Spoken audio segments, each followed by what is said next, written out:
Capítulo 5. O primeiro assassino. Caim e Abel, os filhos de Adão, possuíam um caráter totalmente diferente. Abel via justiça e misericórdia na maneira como o Criador tratava com a raça caída e aceitava agradecido a esperança da redenção. Caim, porém, permitiu que sua mente vagueasse pelo mesmo caminho que levou Lúcifer à queda, questionar a justiça e a autoridade divinas. Esses irmãos foram provados para saber se creriam e obedeceriam às ordens de Deus. Compreendiam o sistema de ofertas ordenado por Deus. Estavam cientes de que deviam expressar sua fé no Salvador a quem as ofertas representavam, e ao mesmo tempo reconhecer a total dependência dele para o perdão. Sem o derramamento de sangue, não poderia haver remissão do pecado. Eles deveriam demonstrar sua fé no sangue de Cristo, como a expiação prometida, oferecendo o primogênito do rebanho em sacrifício. Os dois irmãos construíram os seus altares de modo semelhante, e cada um trouxe uma oferta. Abel apresentou um sacrifício, escolhendo sua oferta no rebanho. O Senhor aceitou com agrado Abel e sua oferta. Gênesis capítulo 4, verso 4. Desceu fogo do céu e consumiu o sacrifício. Mas Caim, desrespeitando a ordem direta do Senhor, apresentou apenas uma oferta dos frutos da terra. Não houve sinal algum do céu para mostrar que ela havia sido aceita. Abel implorou ao irmão que se aproximasse de Deus de acordo com a ordem divina, mas seus apelos tornaram Caim ainda mais determinado a seguir a própria vontade. Por ser mais velho, desprezou o conselho de seu irmão. Caim se apresentou diante de Deus com ressentimento em seu coração. Sua oferta não expressava nenhuma tristeza pelo pecado, pois seria um reconhecimento de fraqueza da sua parte seguir exatamente o plano indicado por Deus, confiando sua salvação completamente à expiação que seria feita por um Salvador prometido. Iria se apresentar diante dele com os méritos de si mesmo. Não levaria o cordeiro nem misturaria seu sangue com a oferta, mas apresentaria seus frutos, produtos do seu trabalho, como um favor feito a Deus. Caim obedeceu ao construir o altar, obedeceu ao levar um sacrifício, mas prestou apenas uma obediência parcial. A essência, o reconhecimento da necessidade de um Redentor, foi excluído. Tanto Caim como Abel eram pecadores, e ambos reconheceram a supremacia de Deus quanto à reverência e à adoração. Externamente, a aparência de sua religião era a mesma até certo ponto, mas, a não ser por isso, a diferença era grande. Diferença entre Caim e Abel. Pela fé, Abel ofereceu a Deus um sacrifício superior ao de Caim. Hebreus capítulo 11, verso 4.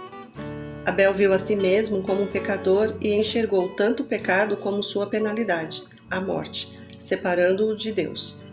Ele trouxe o cordeiro imolado, reconhecendo assim as reivindicações da lei que foi transgredida. Por meio do sangue derramado, ele olhou para Cristo morrendo na cruz. Confiando na expiação que ali seria feita, ele teve a certeza de que estava justificado e de que o Criador havia aceito sua oferta. Caim teve a mesma oportunidade de aceitar essas verdades. Deus não escolheu um irmão para ser aceito e outro rejeitado. Abel escolheu a fé e a obediência. Caim, a incredulidade e a desobediência. Caim e Abel representam as duas classes que existirão até o fim da história da Terra. Uma se beneficia do sacrifício que foi estabelecido para a salvação do pecador. A outra confia nos próprios méritos.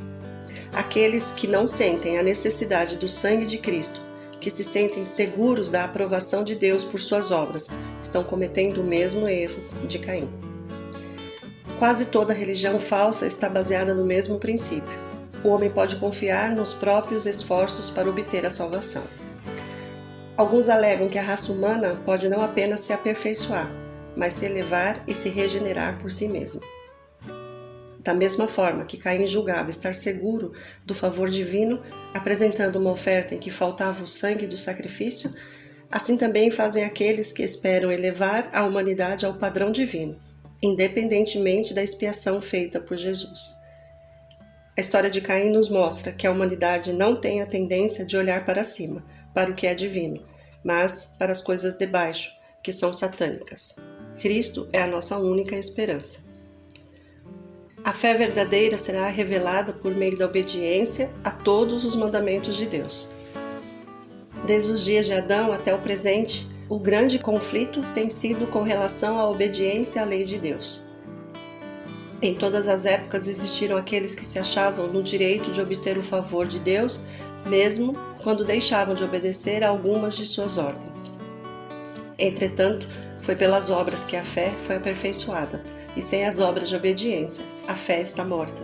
Tiago, capítulo 2, versos 22 e 17. Aquele que professa conhecer a Deus, mas não obedece aos seus mandamentos, é mentiroso, e a verdade não está nele. 1 João, capítulo 2, verso 4. Quando Caim viu que sua oferta havia sido rejeitada, ficou irado porque Deus não aceitou sua oferta substituta em lugar do sacrifício por ele ordenado, e também se enfureceu contra seu irmão, que preferiu obedecer a Deus em vez de se unir em rebelião contra ele.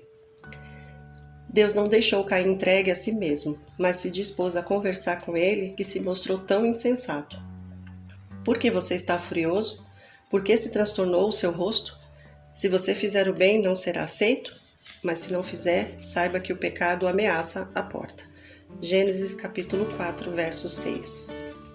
Se ele confiasse nos méritos do Salvador prometido e obedecesse às ordens de Deus, desfrutaria o favor de Deus. Por outro lado, se ele persistisse na descrença e no pecado, não teria razão para se queixar por ter sido rejeitado pelo Senhor. Em vez de reconhecer seu pecado, Caim continuou a reclamar da injustiça de Deus e a nutrir inveja e rancor contra Abel. Com mansidão, embora de maneira firme, Abel defendeu a justiça e a bondade de Deus. Ele mostrou o erro de Caim e tentou convencê-lo de que a falha estava nele mesmo. Enfatizou a compaixão de Deus ao poupar a vida de seus pais, quando ele poderia tê-los punido com a morte instantânea. Insistiu, dizendo que Deus os amava, senão não teria dado seu filho inocente e santo para sofrer a pena que eles teriam que pagar. Tudo isso fez com que Caim ficasse ainda mais irado. A razão e a consciência lhe diziam que Abel estava certo, mas ele estava irado por não ter sido compreendido em sua rebelião. Furioso, ele matou seu irmão. Assim, em todas as épocas, os ímpios odiaram aqueles que eram melhores do que eles. Quem pratica o mal odeia a luz e não se aproxima da luz, temendo que suas obras sejam manifestas. João capítulo 3, verso 20. O assassinato de Abel foi o primeiro exemplo da inimizade entre a serpente e a semente da mulher, entre Satanás e Cristo, cada qual com seus seguidores.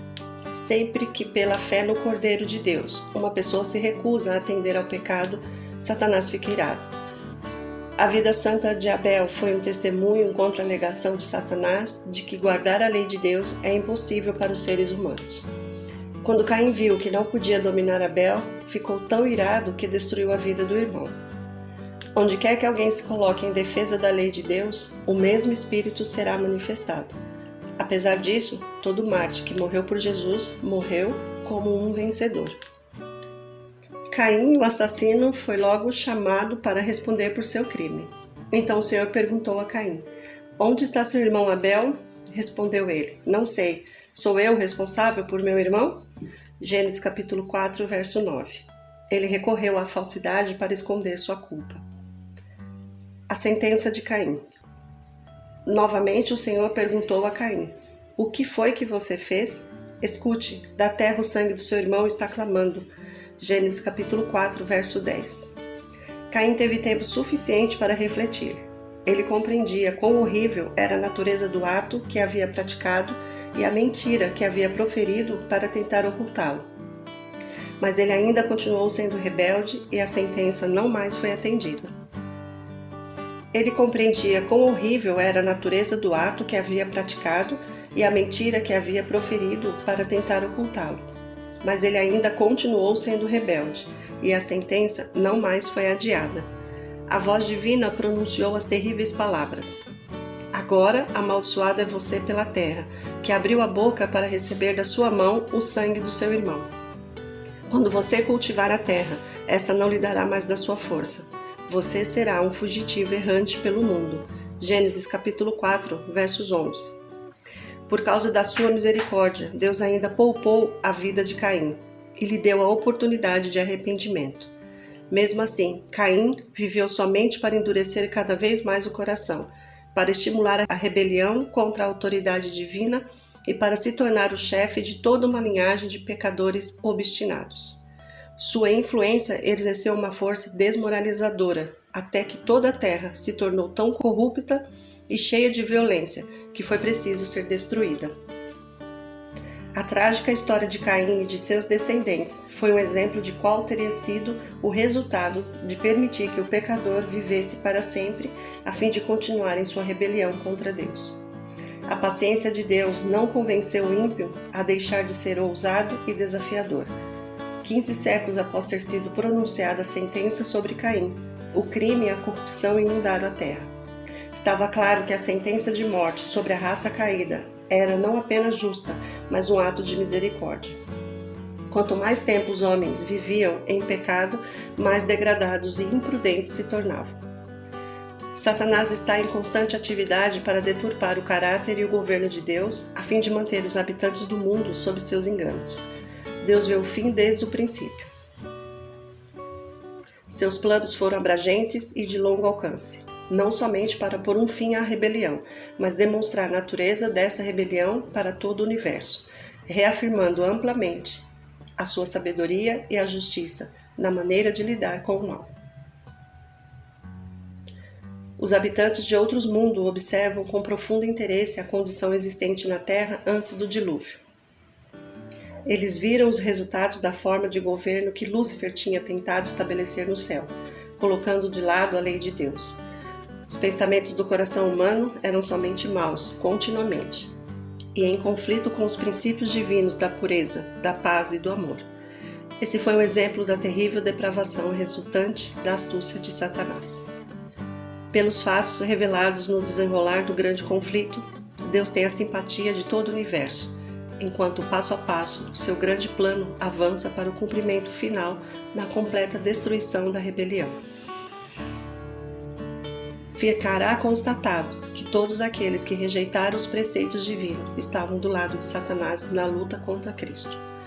Quando o príncipe deste mundo for julgado e todos os que se uniram a ele participarem de sua sorte, o universo inteiro exclamará: justos e verdadeiros são os teus caminhos, ó Rei das nações. Apocalipse capítulo 15, verso 3.